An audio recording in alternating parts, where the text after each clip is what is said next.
I want to talk a little bit about the difference between healing the inner teen and healing the inner child, and sort of Sure. what that looks like. Yeah, I would love to share with you an example. Can I share a little story? This is kind of a story of it's like multiple people kind of lumped into one. It's something I've seen through dozens and dozens of women. So it's this woman named Michelle, and she grew up in a family where her parents were like really perfectionistic. Not a lot of emotion in the home. I think her mother was like a professor. And so like everything, the way that her mom talked to her was the energy like, if you don't do this, something bad's going to happen. Like, if you keep eating like that, you're going to gain weight. If you don't do your homework, you're not going to get into a good school. If you don't, it was just like a fear-based kind of like relationship, really. And her mom really kind of saw childhood as a deficiency, like little things like taking a long time to do homework or, being messy sometimes. It was just like a devastation, like everything was a problem. And it was like, it left her feeling like I can never be good enough. Like I am fundamentally wrong. Like there's something deeply wrong about me. And the way she coped with that was through like really trying to prove. So she would like go to school. She would like do extra, overload. And then she would like fail because she was trying to, like overshooting to prove, but then never being able to market. So it was kind of like a self-fulfilling prophecy. And then in her marriage, it was kind of the reverberations were things like, her husband would have a lot of these anger like spells, and she would just like cater to him to try to like make it better, please him, but never like being fierce. So she just kind of like accepted. She didn't really have a voice with her husband. And then in her business, she owned a business. It flailed for a long time because she had this pattern of like, fill my plate. I need to get this program. I need to do this. I need to learn this thing. I need to get credentialized in that.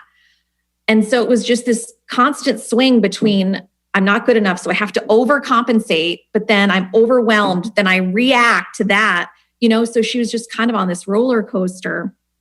And in working with her, we got to kind of what was going on. And there was actually two different things happening. One was her inner child, the younger one, was like, Mommy, I want you to love me for me. Like, please love me, see me. So she's looking for through all this like achievement, looking for that approval, like kind of like what you were saying, Krista, like arriving there, like to finally be at that place where she's good enough.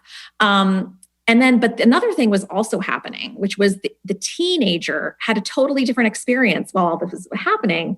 The inner teen was like pissed at her mother. Like, why can't I ever win? Like, why can't I ever just be good? Like, that's what I really want, is just to be good. So there was also this anger and rage of the inner teenager. And it was like the two of them were at odds. The inner child was longing for the mother's approval, but the inner teen was like, F you, Mom. I don't want anything to do with you.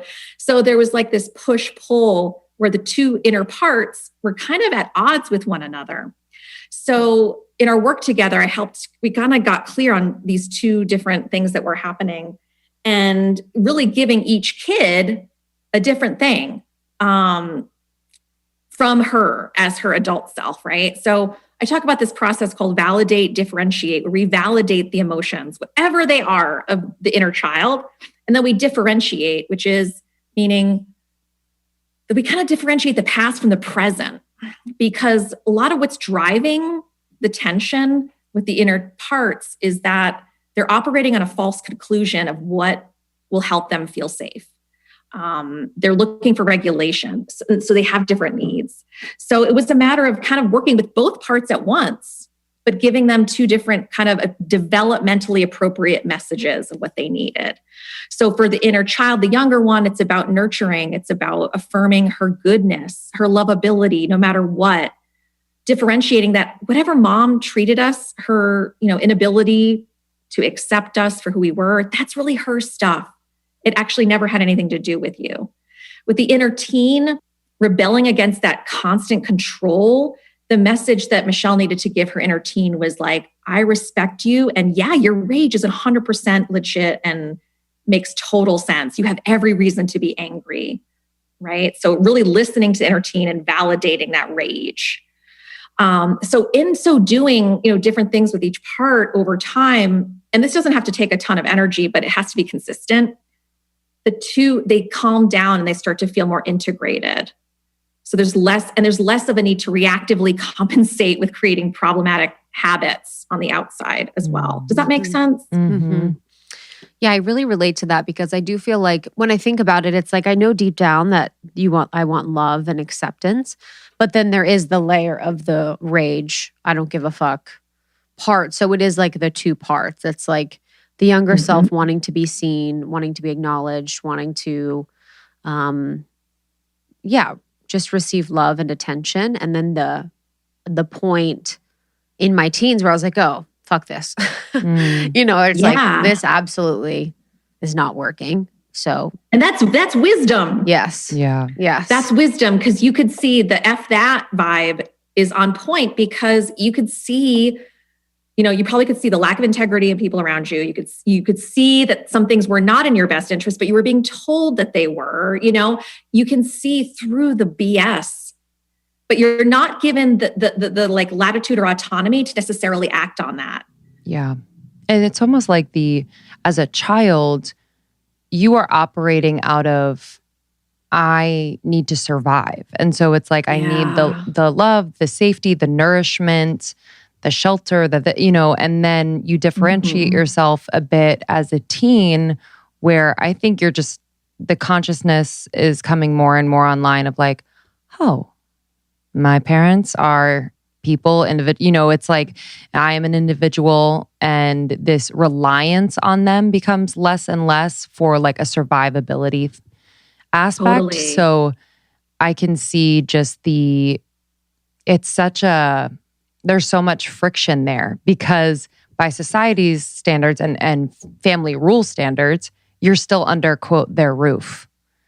And so it's like the parent is like, no, you need me to survive. And therefore what I say trumps all. And then there's this part of us as a teen that's like, I don't think I need you to survive, but I would love to have all of those things like being acknowledged, respected, to thrive, to really thrive.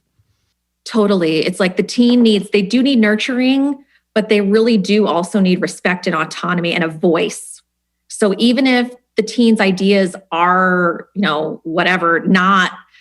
need to at least be heard. That's what their developmental need is, right? So it's like they're at this precipice of I need, but I don't need. And that half and half needs to be respected by the adults. And often our adult parents, especially, some older generations, I don't know how old our parents are, but they were not raised where teens were respected. And even like in my case, my parents, they were like met each other when they were 16 and then they got married like when they were 22 or something like that. So they were kind of teens when they had me in a way. And like so it's really interesting how parents react based upon what their upbringing was. And a lot of parents, the old school especially, if this is how they were raised, would see things like needing a voice, being able to be angry at your parents. They would automatically see that as disrespect instead of, oh, my child is meeting a developmental need and I need to kind of like man up and be here for this. Because parenting is, one of the most demanding jobs on the planet, but also on the larger scale, our culture. I mean, the pandemic is a perfect example of how unsupported parents are with the pandemic and everything. So everybody's stretched thin. And I think that's why right now we're seeing inner teens acting out across the board. Parents, we're in a time of a lot of division, where there's a lot of reactivity. And so this stuff is coming out. Thank you so much for tuning in to Morning Microdose by Almost 30. We hope you enjoyed waking up. As always, we encourage you to take what resonates and leave the rest. If you enjoyed this trip, tune into the full episode on the Almost 30 podcast. All episode information can be found in the show notes. Make sure to subscribe, and if this becomes a part of your morning routine, be sure to share it with a friend. We have new inspiring doses Monday through Friday. Follow us on Instagram at Morning Microdose, and follow Almost 30 at Almost 30 Podcast. Thanks for listening. We'll see you in the vortex.